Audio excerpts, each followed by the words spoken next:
Welcome back नाजरीन। हम गुफ्तगू कर रहे हैं जो कराची में वाक़या हुआ बहुत अफसोसनाक गोल प्लाज़ा के हवाले से, और उस पर बात करने के लिए हमारे साथ मौजूद है मोहम्मद यूनुस ढागा साहब। साबिक वफाकी सेक्रेटरी ख़जाना रहे हैं। इसके अलावा कराची में न सिर्फ रहते हैं बल्कि बहुत दिलचस्पी लेते हैं। ही rights on the issue of Karachi regularly, उसके रिसोर्सेज के हवाले से, इंफ्रास्ट्रक्चर के हवाले से। वेलकम टू द शो ढागा साहब। ढागा साहब, क्या सवाल आपसे पूछें? इतना दिल खराश मंजर सारा दिन या पिछले 2 दिन से हम टीवी पे भी देखते आए हैं, पर सर ऑब्वियसली पहले तो इस पे अगर बात कर लें कि बहुत हम कह सकते हैं कि फ्रीक्वेंटली इस तरह के वाक़यात कराची से सुनने को मिलते हैं।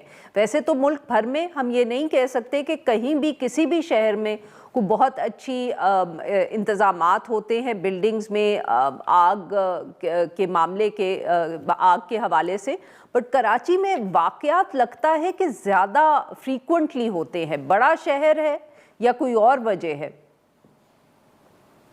शुक्रिया आरफा। देखिए, वजूहात तो वही हैं। अगर आप 2012 का बल्दिया इंसिडेंट्स की रिपोर्ट पढ़ें और इसके बाद से मुख्तलिफ जो हर 2 साल 3 साल बाद वाक़यात बड़े बड़े हो रहे हैं, चाहे वो कोऑपरेटिव मार्केट में हो, आरजे मॉल हो, मिलेनियम मॉल हो, सब में इसी तरह के वाक़यात हुए हैं। और जिन इन सारे वाक़यात में जो हक़ाइक़ सामने आए या जो उसकी वजूहात सामने आई क्योंकि आप देखें रूटीन वही है। हर वाक़ये के बाद सदर पाकिस्तान से लेके वज़ीर आला और मेयर कराची तक दुख का इज़हार करते हैं। जो अहले खाना होते हैं, लवाहिकीन होते हैं, उनके साथ इज़हार हमदर्दी होता है, उनको मुआवज़ा देने का ऐलान होता है और ये कहा जाता है कि इसी की वजूहात जानने के लिए हम इंक्वायरी करेंगे, और उस इंक्वायरी की फिर एक रिपोर्ट भी आ जाती है। और रिपोर्टें अगर आप देखें तो सारी एक जैसी, वजूहात सबको मालूम है। वजूहात वही हैं कि जो कवानीन पे अमल दरामद ना होना और फायर ब्रिगेड को सही तौर से जिसको कहना चाहिए कि उसको तमाम वो वसाइल मुहैया नहीं किए गए। तो वही बातें बार-बार होती हैं। अगर आपने देखा होगा तो ये तसलसल इसी वजह से है कि उसके बाद कोई अमल दरामद नहीं होता। आप देखें कि बिल्डिंग्स की जो हालत है हमारी, उसकी वजह ये है कि हमारे 3 इदारे हैं, उनके पास 3 कवानीन हैं। एक सिविल डिफेंस का इदारा है जिसके पास सिविल डिफेंस लॉ है, एक बिल्डिंग कंट्रोल का इदारा है जिसके पास बिल्डिंग कंट्रोल का लॉ है, और फिर एक फैक्ट्रीज का और लेबर का जो इदारा है वो फैक्ट्रीज एक्ट पे अमल दरामद कराता है, जिसमें वर्कर्स की सेफ्टी वगैरह का होता है। इन तीनों कवानीन पे अमल दरामद नहीं होता। सब कवानीन में सेफ्टी के मैटर्स कुछ ना कुछ तौर पे हल किए गए, लेकिन उसमें अमल दरामद नहीं होता। जो वाक़या हो जाता है उसमें यही बताया जाता है कि चूंकि एग्जिट्स नहीं थे, वसाइल नहीं थे, पानी बुझाने वो आग बुझाने का सिस्टम नहीं था, इस वजह से ये आग फैल गई और ज़्यादा नुकसान हो गया। तो ढागा साहब, बट ये भी तो इशू है क्योंकि बहुत तनकीद होती रही है इस पे, द फैक्ट कि कराची में जैसे जो बिल्डिंग अथॉरिटी है वो अब एक प्रोविंशियल लेवल की अथॉरिटी है, जबकि शहर इतना बड़ा है कि मेरे जैसे लोग तो ये समझें कि अगर कोई बिल्डिंग अथॉरिटी हो तो उसको सिर्फ कराची के ऊपर फोकस करना चाहिए। क्या इससे भी फ़र्क पड़ा है कि ये जो एक प्रोविंशियल लेवल की अथॉरिटीज़ हैं और वो सारे सूबे को देख रही हैं? यकीनन होना तो शहर के लिए अलग ही होना चाहिए और मेयर के अंडर में होना चाहिए, लेकिन ये वजह नहीं है। वजह मैं और आप आरफा बहुत अच्छी तरह जानते हैं और उसको अब हमें खुल के बात करनी चाहिए कि तीनों इदारे सिर्फ भत्ता लेने के अलावा और कोई काम नहीं करते। ये फैक्ट्रियों में जाते हैं, ये बिल्डिंगों पे जाते हैं, अपना कैश वसूल करते हैं, उसके बाद चले आते हैं। इम्प्लीमेंटेशन, एनफोर्समेंट इन्होंने कभी अपना रोल समझा ही नहीं है, ना इनसे कभी पूछा गया है। इन तमाम वाक़यात के बाद कभी ऐसा नहीं हुआ कि एनफोर्समेंट के ऊपर फिर प्रोविंशियल गवर्नमेंट ने कोई रेगुलर मीटिंग्स की हो या उसके एनफोर्समेंट के ऊपर कहा हो, क्योंकि हर जगह का अलग डायरेक्टर होता है, हर जगह का अलग एक्सीएन होता है, हर जगह का अलग एईएन होते हैं। तो वो एनफोर्समेंट अच्छी तरह कर सकते हैं, असिस्टेंट कंट्रोलर्स होते हैं बिल्डिंग्स के, इसी तरह लेबर ऑफिसर्स होते हैं। तो मैं ये नहीं समझता कि किसी इदारे की फॉर्मेशन से कोई फ़र्क पड़ता है। किसी इदारे की काम करने की नीयत से और उनके ऊपर मॉनिटरिंग और उसके ऊपर अगर गवर्नमेंट की सीरियसनेस हो, तो फिर ये सारे मामलात बहुत तरीके से हो सकते हैं। अब जैसे बिल्डिंग कोड है, जो जिसके ऊपर फायर सेफ्टी के सारे सिस्टम है, जी। पाकिस्तान का है, building code of Pakistan, BCP उसको कहते हैं। वो सारे पाकिस्तान में कहीं न कहीं उस पे अमल दरामद हो रहा है। कराची में या सिंध में उस तरह से उस पे अमल दरामद नहीं हो रहा। आप ये देख लें कि आज तक उसको कानून का दर्जा भी नहीं दिया गया। किसी कवानीन में उसको नहीं डाला गया जिसके अंदर सेफ्टी एग्जिट किस तरह होने चाहिए फायर के, उसके स्प्रिंकलर्स होने चाहिए किस तरह। अब नई बिल्डिंग भी जितनी बन रही है तो कहने को तो हमारे बिल्डिंग कंट्रोल लॉज में है, वो उसको कंप्लीशन प्लान भी मिल जाता है और उसको टाइम टू टाइम सर्टिफिकेट्स भी मिल जाते हैं। सही। लेकिन उसके अंदर ना स्प्रिंकलर्स होते हैं, ना फायर एग्जिट्स होते हैं और इस तरह ये बिल्डिंग्स हमारी बनती जाती हैं और खुदा न खास्ता कहीं हो जाता है वाकया तो फिर ये उनकी कमजोरियां सामने आ जाती हैं। और हम उसके ऊपर गुफ्तगू करते हैं, 4 दिन में नई कहानी आती है एंड वी मूव ऑन, और हुकूमत और कराची के लोग भी भूल जाते हैं सर, मतलब कि क्योंकि ऑब्वियसली कहीं ना कहीं अकाउंटेबिलिटी तो जो शहरी हैं कराची के उन्हीं को करनी पड़ेगी ना हुकूमत की।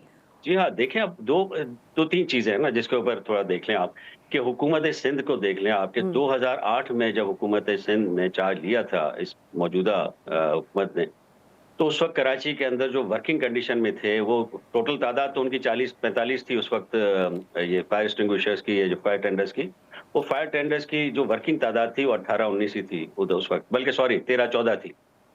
ये 13-14 की तादाद मुसलसल 2008 में 2008 से लेके 2021 तक वही पोजीशन थी। 2013-14 ही थे, 21 में आके फेडरल गवर्नमेंट ने ये मेहरबानी की, जिस तरह हमेशा हम फेडरल गवर्नमेंट की तरफ ही कराची को डाल दिया जाता है कि वो मेहरबानी करे तो करें हम पर। तो उन्होंने फिर मेहरबानी की और हम पे 50 वो फायर एक्सटिंग्विशर्स दिए और फायर टेंडर्स दिए और 2 बाउजर्स दिए। ये टोटल हमारे ऊपर मेहरबानी फेडरल गवर्नमेंट की है जो आज तक चल रही है। प्रोविंशियल गवर्नमेंट ने उसमें आज तक किसी एक भी फायर टेंडर का या स्नॉर्कल का इजाफा नहीं किया। 2014 में वादा किया कि हम 80 मंगा रहे हैं कराची के लिए, 2019 तक 5 साल में सिर्फ उन्होंने 3 मंगाए और 1 स्नॉर्कल मंगाया, 80 नहीं मंगाए। फिर 2021 में जब फेडरल गवर्नमेंट ने कहा कि हम 50 दे रहे हैं, उस वक्त भी उन्होंने कहा था हम 80 मंगा रहे हैं, लेकिन 80 आज तक नहीं है। तो इस तरह की जो लापरवाही होती है वो कहीं ना कहीं तो फिर उसका अंजाम होता है। दूसरी जो बात हमें करनी चाहिए वो ये है कि हम अगर वाकयात इन सारे हम देखें तो उसके अंदर असल जो ज्यादा अमवात होती हैं, जो लोग जहां बहक होते हैं, वो जिसको कहते हैं बर्न से कम होते हैं, बल्कि उससे ज्यादा जो तादाद जिनका इंतकाल होता है वो सफोकेशन से होता है कि धुआं भर जाता है, लोग एग्जिट नहीं कर सकते और बेचारे उसी में उनका इंतकाल हो जाता है। तो ये सारी चीजें हैं बिल्डिंग कंट्रोल की। आप खुदा के वास्ते, हर दफा वो कहते हैं कि जी हम इसका, और ये हमारे जो मेयर साहब हैं, ये आरजे मॉल का जो वाकया हुआ था उसके बाद उन्होंने कहा था कि हम तमाम जो कमर्शियल बड़े प्लाजाज हैं और जितने भी हैं कमर्शियल एरियाज, उनका हम ये फायर सेफ्टी ऑडिट कराएंगे और उन पे अमल दरामद कराएंगे। आज तक एक भी जगह पे अमल दरामद नहीं हुआ, इसकी वजह से ये वाकया हुआ। गुल प्लाजा का ये पहला वाकया नहीं है। गुल प्लाजा में 2016 में 30 दुकानें जल चुकी हैं पहले भी।